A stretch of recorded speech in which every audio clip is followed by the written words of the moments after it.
thank you for honoring our invitation to this press conference, which we have called to address the recent issues surrounding the price of fuel and electricity tariff. As you are aware, the long-drawn fuel subsidy regime ended in March 2020, when the Petroleum Products Pricing Regulatory Agency announced that it had begun fuel price modulation in accordance with prevailing market dynamics and would respond appropriately to any further oil market development. Recall that the price of fuel then dropped from 145 to 125 naira per litre, and then to between 121 naira 50 kobo and 123 naira 50 kobo per litre in May. With the low price of crude oil, then the cost of petrol, which is a derivative of crude oil, fell, and the lower pump price was passed on to the consumers to enjoy. With the price of crude inching up, the price of petrol locally is also bound to increase. Hence the latest price of 162 naira per litre. If perchance the price of crude drops again, the price of petrol will also drop, and the many benefits will also be passed on to the consumers.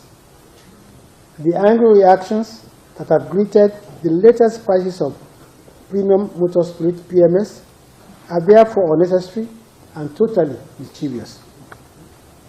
Gentlemen, the truth of the matter is that subsidizing fuel is no longer feasible, especially under the prevailing economic conditions in the country. The government simply can no longer afford fuel subsidy, as revenues and foreign exchange earnings are falling by almost 60% due to the downturn in the fortunes of the oil sector. Yet the government has had to sustain expenditures, especially on salaries and capital projects. Even though we've acted to mitigate the effect of the economic slowdown by adopting an economic sustainability plan, we have also had to take some difficult decisions to stop unsustainable practices that were weighing the economy down. One of such difficult decisions, which we took at the beginning of the COVID-19 pandemic in March, when oil prices collapsed at the height of the global lockdown, was the deregulation of the prices of PMS. As I said earlier, the benefit of the lower prices at that time was passed on to consumers. Everyone welcomed the lower fuel price then. Again, the effect of deregulation is that PMS prices will change with changes in global oil prices. This means, quite regrettably, that as oil prices recover, there will be some increases in PMS prices. This is what has happened now. Government can no longer afford to subsidize petrol prices because of its mainly negative consequences. These include a return to the costly subsidy regime. With 60% less revenues today, we cannot afford the cost. The second danger is the potential return of fuel queues, which has thankfully become a thing of the past under this administration. The days in which Nigerians queue for hours and days just to buy petrol, often at very high prices, are gone for good. Of course, there's also no provision for fuel subsidy in the revised 2020 budget because we just cannot afford it. Gentlemen, the cost of fuel subsidy is too high and unsustainable. From 2006 to 2019, fuel subsidy gulped 10.413 trillion naira. That is an average of 743 billion naira per annum. According to the figures provided by the NNPC, the breakdown of the 14-year subsidy are as follows. In 2006, it was 257 billion. 2007, it was 272 billion. In 2008, it was 631 billion. In 2009, it was 469 billion. 2010, 667 billion. 2011, 2.10 trillion. 2012, 1.35 trillion. 2013, 1.316 trillion. In 2014, it was 1.217 trillion. In 2015, it was 654 billion. I don't have figures for 2016. 2017, it was 144.3 billion. In 2018, it was 730 billion naira. And in 2019, it was 595 billion naira. The federal government is not unmindful of the pains associated with higher fuel prices at this time. That is why we will continue to seek ways to cushion the pains, especially for the most vulnerable Nigerians. The government is providing cheaper and more efficient fuel in form of autogas. Also, government through the PPRA will ensure that marketers do not exploit citizens through arbitrarily high in pump prices. And that is why the PPRA announced the range of prices that must not be exceeded by marketers. In spite of the recent increase in the price of fuel to 162 naira per litre, petrol prices in Nigeria remain the lowest in the West Central African sub-regions. Below is a comparative analysis of petrol prices in the sub-region. In Nigeria, it's 162 naira today. In Ghana, it's 332. In Benin Republic, it is 359. In Togo, 300. In Niger, 346. In Chad, 366. In Cameroon, 449 per litre. In Burkina Faso, 443 per litre. In Mali, 476 per litre. In Liberia, 257. In Sierra Leone, 281. In Guinea, 363. In Senegal, 549 naira per litre.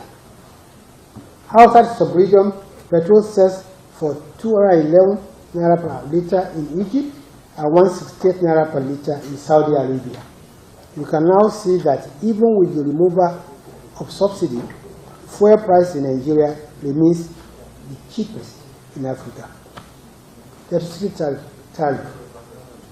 Another issue we want to address, it remains one of the cheapest in Africa, electricity tariff.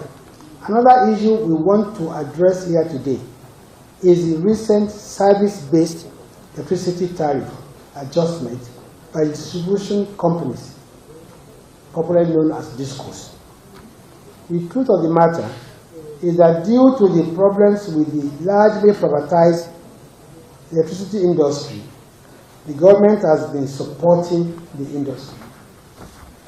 To keep the industry going, the government has so far spent almost 1.7 trillion naira, especially by way of supplementing tariff shortfalls. The government does not have the resources to continue along this path.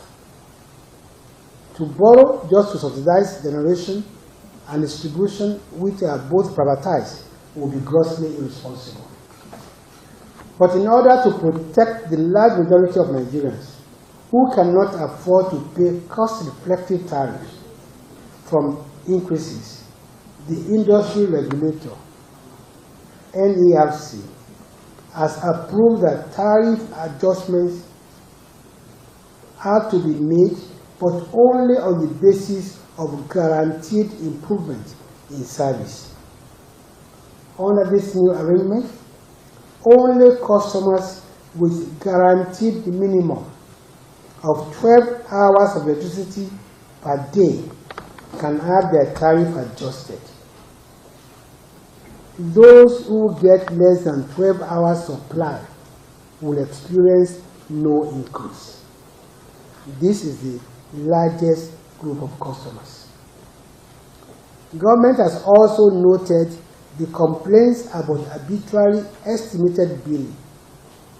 Accordingly, a mass metering program is being undertaken to provide meters for over 5 million Nigerians, largely driven by preferred procurement from local manufacturers and creating thousands of jobs in the process. NARC will also strictly enforce the capping regulation to ensure that unmetered customers are not charged beyond the metered customers in the neighborhood. In other words, there will be no more estimated bills. The government is also taking steps to connect those Nigerians who are not even connected to electricity at all. As you are aware, under the Economic Sustainability Plan, the government is providing solar power to 5 million Nigerian households in the next 12 months. This alone will produce 250,000 jobs and impact up to 25 million beneficiaries through the installation, thus ensuring that more Nigerians would have access to power by a reliable and sustainable solar system. Gentlemen, please note that despite the recent service-based tariff review, the cost of electricity in Nigeria is still cheaper or compares favorably with that of many countries in Africa. I will give you just a few examples.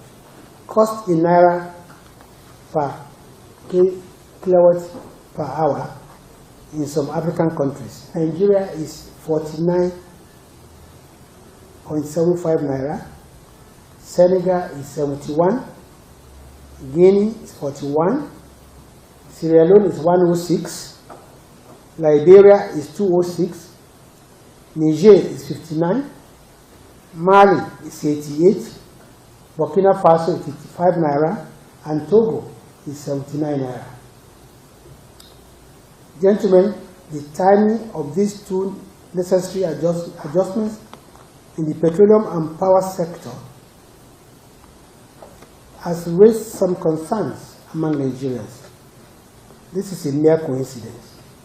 First, the deregulation of PMS price was announced on the 18th of March 2020, and the price modulation that took place at the beginning of this month was just part of the ongoing monthly adjustment to global crude oil prices. Also, the review of service-based electricity tariffs was scheduled to start at the beginning of July 2020, but was put on hold so that further studies and proper arrangements can be made. Like Mr. President said today at the opening of the ministerial retreat, this government is not insensitive to the current economic difficulties our people are going through and the very tough economic situation we face as a nation. We certainly will not inflict hardship on our people, but we are convinced that if we stay focused on our plans, brighter and more prosperous days will come soon. The opportunistic opposition and their allies are playing dirty politics with the issue of petroleum pricing and electricity tariff. Please note that these naysayers did not complain when the price adjustment led to lower petrol prices on at least 2 occasions since March. Nigerians must therefore renounce those who have latched on to the issue of petrol pricing and electricity tariff review to throw the country into chaos. I thank you all for your very kind attention.